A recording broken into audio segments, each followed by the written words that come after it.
Hello বন্ধুরা, শুভ দুপুর। আজ দুপুরে রান্নাবান্না শুরু হয়ে গেছে আমাদের সংসার এসবি চ্যানেলে রান্নাঘরে। ওদিকে দেখুন মাছ ভাজা চলছে, আর এদিকে কিন্তু আজ একটা অনেক দিন পর একটা ভালো আইটেম তৈরি করার আয়োজন চলছে। তো দেখুন, আপনারা ভাবছেন এটা আবার কি। এই যে কচুরলতি কেটে এক সাইডে রেখে নিয়েছি। এখানে দেখুন অনেকটা মশলা বাটা, মাঝখানে কিছুটা মাছ, নিচে রয়েছে নানান রকম মশলা। তো আজ হচ্ছে কলা পাতায় মাছ এবং লতি দিয়ে একসঙ্গে ভাজা, কলা পাতায় মাছ লতি ভাজা। নিচে দেখুন তেল মশলায় টুবু টুবু দিয়ে দিয়েছি, একদম খাঁটি সর্ষের তেল, নুন, হলুদ, লঙ্কা, শুকনো লঙ্কা, রসুন, পেঁয়াজ, আদা সমস্তটা একসঙ্গে বেটে নেওয়া হয়েছে। এই দেখুন, আর কিছুটা পেঁয়াজ এভাবে একদম মিহি করে কুচিয়ে দেওয়া হয়েছে। বেশি করে তেল দিয়ে এই যে মেখে নিয়েছি। এটা হচ্ছে টুপি মাছ, আমাদের এখানে যেটা বলে টুপি, সেই টুপি মাছ মানে টুপি বাংড়ি। তো এই মাছটা কিন্তু ভাজা, এইরকম ভাজা কিন্তু দারুণ লাগে খেতে। তো এইরকম পাতলা পাতলা করে ছোট ছোট মানে পিস করে নিয়েছি। মাছটাকে দারুণ করে এইভাবে মশলার সঙ্গে পুরো মেখে নেব, আর মাখার সঙ্গে সঙ্গেই মনে হবে মাছটা রান্না হয়ে গেছে এইভাবে। আর এদিকে এই যে একটা পেটের পিস, এটা হচ্ছে মিষ্টি জলে রুই মাছ, এটা হচ্ছে শাশুড়ি মার জন্য দিয়ে দেবো। মা এই মাছটা খাবে না, তার জন্য এই মাছটা মায়ের জন্য দিয়ে দেবো। এটা আগেই এখানে পাশে তুলে রাখি। তো দেখুন মাছটা কিন্তু দারুণ করে মাখিয়ে নিলাম। আর বন্ধুরা, আপনারা কে কে এইভাবে লতি আর মাছ দিয়ে পাতায় ভাজা করে খান অবশ্যই একবার কমেন্টসে লিখে জানাবেন। তো নিচে রয়েছে দেখুন প্রচুর তেল মশলা। তো একদম মাপ মতো টান ঝাল টান নুন দিয়ে তেল মশলা সমস্তটা বেশ সুন্দর করে দিয়ে এইভাবে লতিটাকেও কিন্তু এর সঙ্গে দারুণ করে মাখিয়ে নিতে হবে। মাখাই যেন আধা রান্না হয়ে যায়। তো এইভাবে একদম চটকে চটকে সুন্দর করে দারুণ করে মাখিয়ে নিতে হবে। তো কৃষ্ণা বলছে এইরকম রান্না নাকি ও আগে কখনো খাইনি। এদিকে দিয়ে দিয়েছি তরকারি রান্না করার জন্য মাছ ভাজা, ঝিঙে আলু দিয়ে আর যে মাছের রুই মাছের তরকারি হবে। এবার আমি এটাকে দারুণ করে একসঙ্গে মাছ আর লতি দুটোই মেখে নেব। তো আজকে রান্নায় রয়েছি আমি, সাধনা, আমার সহযোগিতায় রয়েছে কৃষ্ণা। আর খাবার খাওয়ার জন্য এবং মানে খাওয়ার পরে স্বাদ অনুসারে বলার জন্য রয়েছে অনেকেই। সেখানে রয়েছে আমার শ্বশুরমশাই, শাশুড়ি মা, আমার কর্তাবাবু, আমার দুই ছেলে, আমি, আমার বৌমা কৃষ্ণা এবং কৃষ্ণার হাজব্যান্ড, আর একজন রয়েছে আমাদের সুরেশ ভাই। তো আমরা হচ্ছি পরিবারে এখন এই কয়জনই লোক। তো এই সকলের জন্যই রান্না করা হচ্ছে।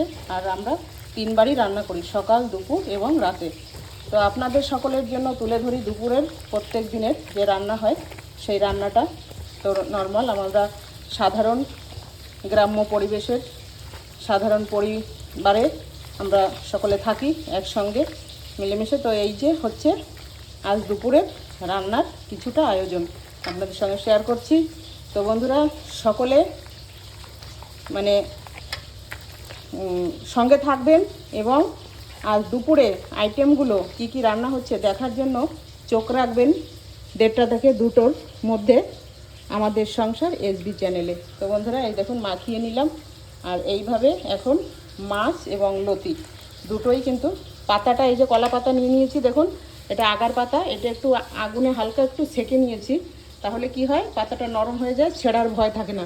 আর পাতাটা ছিঁড়ে গেলে কিন্তু সর্বনাশ, মানে সমস্ত তেল মশলা আপনার এই যে মাখামাখি সমস্তটা কিন্তু জলে চলে যাবে। তো এই যে মেখে নিয়েছি, আর এইভাবে দেখুন মাছগুলোকেও সাজিয়ে দিচ্ছি, সঙ্গে সঙ্গে লতিগুলোকেও কিন্তু পাশে পাশে এইভাবে সেট করে বসিয়ে দিচ্ছি। খুব অল্প জায়গার মধ্যে দিতে পারলে খুব ভালো হয়। তো ভালো জালও পাবে, খুব সুন্দরভাবে সিদ্ধও হয়ে যাবে। এখানে 10 পিস মাছ আছে আর এই যে লতি। তো দেখুন এইভাবে কিন্তু মাখিয়ে নিয়েছি। এখন তেলটা কিন্তু সমস্ত মশলার সঙ্গে সব মিলে গেছে। আর যখন ভাজা হবে তখন দেখবেন এটার ক্যালমা কী হয়। এই দেখুন এইভাবে কিন্তু দিয়ে দিচ্ছি। তো বন্ধুরা, আপনারা কি এইভাবে কখনো মাছ পাতায় দিয়ে খান?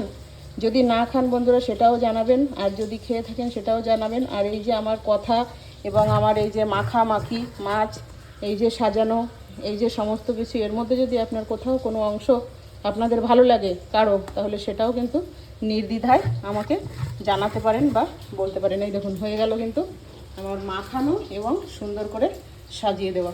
তো এইভাবে কিন্তু এই যে সাজিয়ে নিলাম। এইবার এটাকে বসিয়ে দেবো। এখানে দেখুন আমি বসিয়ে দিয়েছি এই যে বড় গ্যাসের উনানে, দেখুন টিপটিপ করে জ্বলছে। তাওয়া বসিয়ে দিয়েছি এবং 4-5টা কলা পাতা এদিকে ওদিকে করে সমস্ত সাজিয়ে দিয়েছি। এই দেখুন, তারপরে এই যে এই পাতাটা নিচে দেখুন একটা ডেকচির ঢাকনা নিয়ে নিয়েছি, তার উপরে কিন্তু এটা বসিয়ে দিয়েছি। এখন সুন্দর করে এই মাছটা ওই পাতার উপরে বসিয়ে দেবো। বসিয়ে দিয়ে এই গামলাটা দিয়ে সুন্দর একদম মানে ঢাকা চাপা দিয়ে দেবো, যাতে ভিতরে সুন্দরভাবে মাছগুলো সিদ্ধ হয় এবং সমস্ত মশলাগুলো। মনা পুজো দিচ্ছে সকালে, কারেন্ট ছিল না হবে তো।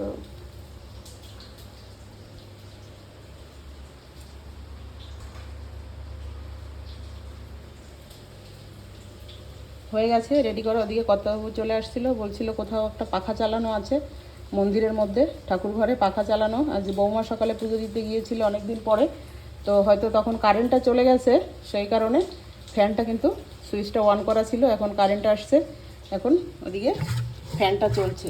বলছে কি মন্দিরের মধ্যে ফ্যান চলছে। তো হয়ে গেল রেডি করা বন্ধুরা। এবার তো আমাকে একটু হাতটা ধুতে হবে।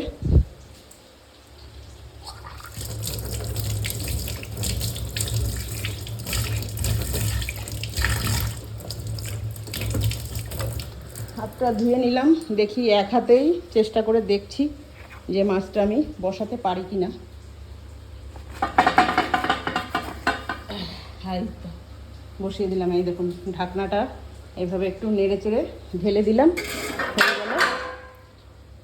সুন্দরভাবে কিন্তু বসে গেছে। একটু সরিয়ে দিতে হবে মাঝখান দিকে, ব্যাস। এইবার এটাকে দারুণ করে ঢাকা দিয়ে দিতে হবে। আর পাতা অনেক আছে, এই পাতা দেখুন 4-5টা, 1, 2, 3, 4, 5টা পাতা দেওয়া আছে। তো এটা এখন সময় লাগবে অনেকটা, মিনিমাম ধরুন 1 ঘন্টা। এটাকে আস্তে আস্তে আস্তে আস্তে করে জাল হতে থাকবে আর এটা এখানে হতে থাকবে।